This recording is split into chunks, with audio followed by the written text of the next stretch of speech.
개표 결과를 말씀드리겠습니다. 기호 2번 권성동 후보자 72표로 권성동 후보가 국민의힘 원내대표로 선출되었음을 선포합니다. 예, 어깨가 무겁습니다. 이제 정말 우리는 하나가 되어야 됩니다. 하나가 되기 위해서는 서로의 의견을 끝까지 듣는 그런 힘과 아량을 가져야 됩니다. 그리고 민주 절차에 맞게 또 건전하게 비판을 해야 합니다. 저는 능력이 많이 부족합니다. 우리 당의 높은 해안과 그리고 능력과 비전을 갖고 계신 분들이 많이 계십니다. 이분들의 지혜를 빌리겠습니다. 이분들의 능력을 빌리겠습니다. 그래서 지금은 엄중하고 엄혹한 시기이지만 우리가 하나가 돼서 국민들을 향해서 다가갈 때, 하나하나 다가갈 때 국민들의 마음이 조금씩 열릴 것이라고 생각합니다. 모두 말씀에서 밝힌 바와 같이 당의 어려운 시국을 하루빨리 정비하고 그리고 조만간 있을지도 모르는 대선에 대비하는 태세까지 마치고 저는 물러가도록 하겠습니다.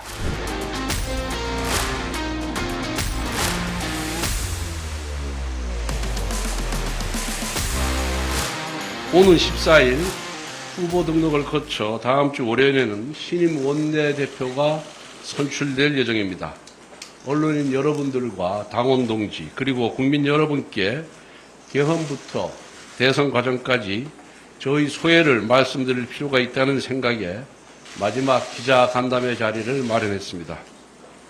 윤석열 대통령의 개헌 때문에 일어난 탄핵 정국에서 저는 여러 동료 의원님들의 간곡한 요청에 따라 원내대표로 출마했습니다. 이를 두고 일부 의원들과 언론은 왜 친윤이 원내대표를 하느냐라며 비난하기도 했습니다. 저는 윤석열 정권 탄생에 적지 않은 역할을 했습니다. 이후 저에게는 친윤, 윤핵관이라는 수식어가 늘 붙어 다녔습니다. 그러나 저는 대통령에게 아부를 한 적도 없고 특혜를 받은 적도 없습니다. 대통령직 인수위원회에 들어가지도 않았고 윤석열 정부 내각에도 참여하지 않았습니다. 오히려 저는 대선 시기부터 윤석열 정권 출범 이후까지 윤 대통령에게 여러 차례 쓴소리를 한 바가 있습니다. 이로 인해서 당대표 선거 출마를 중도에 포기한 바도 있습니다. 더욱이 저는 2022년에 이미 원내대표를 역임했습니다. 제가 자리에 무슨 욕심이 있었겠습니까? 저는 원내대표 출마 선언 당시 밝힌 것처럼 당의 분열을 막기 위해 독이 든 성배를 마셨습니다.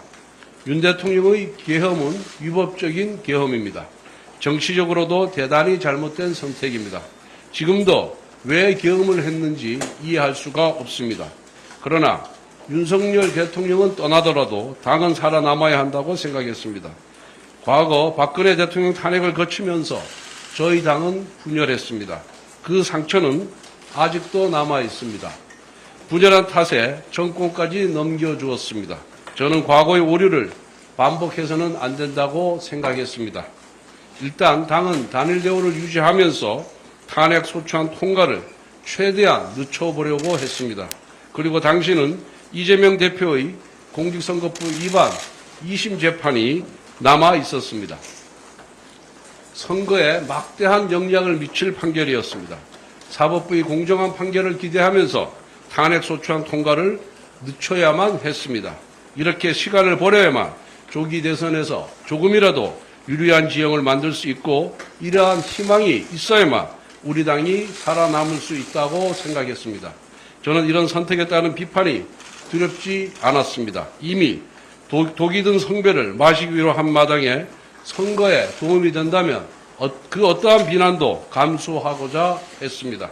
12월 7일 첫 번째 탄핵안이 부결된 이후 저는 한동훈 대표를 찾아가 김영윤 장관 수사 결과를 보고 탄핵 여부를 결정하자 당론을 일주일 만에 바꾸면 당내 분열이 우려된다고 간곡하게 설득하기도 했습니다.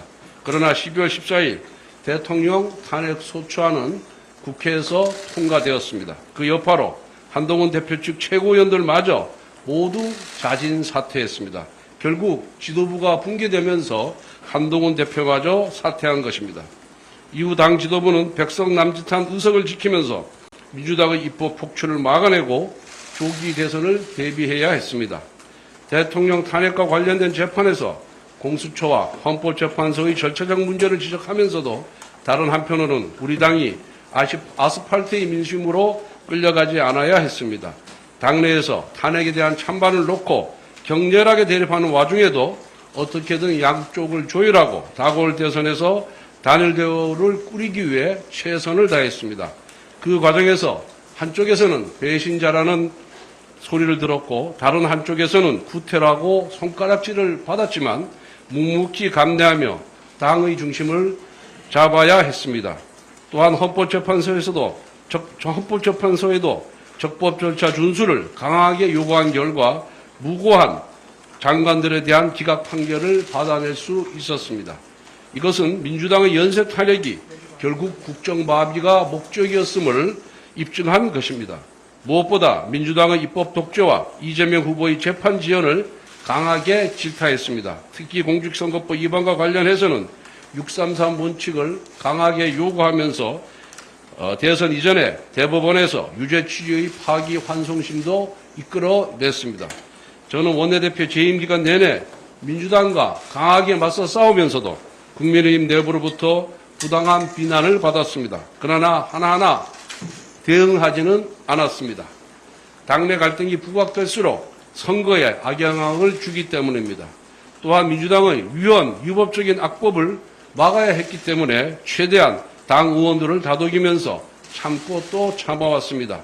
민주당은 하자투성이인 후보를 내세우고도 일치단결하여 대권을 쟁취했습니다. 지난 총선에서 비명행사 당한 민주당의 정치인까지 자기 정당 후보를 위해서 뛰었습니다. 반면 우리는 훨씬 훌륭한 김문수 후보를 내세우고도 분열과 반목을 하다가 패배했습니다.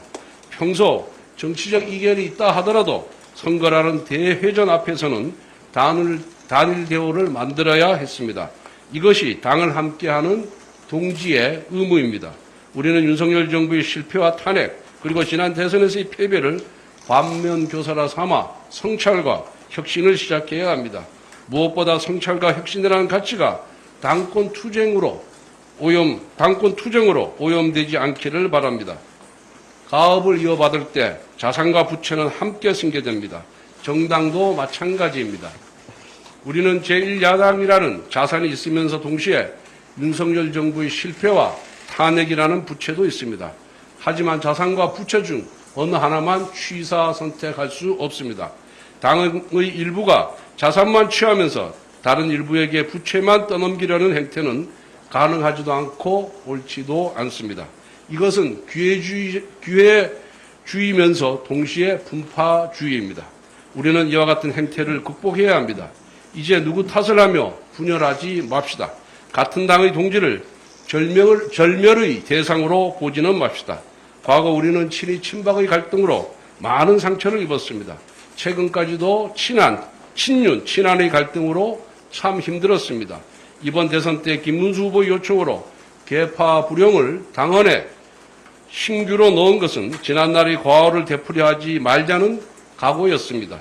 이제 차기 지도부가 우리 당의 아픔을 잘 치유해 주기를 바랍니다. 국민의힘이 분열의 늪을 벗어나 소속 의원 개개인이 모두 당을 위하는 정예로 거듭나기를 바랍니다. 감사합니다.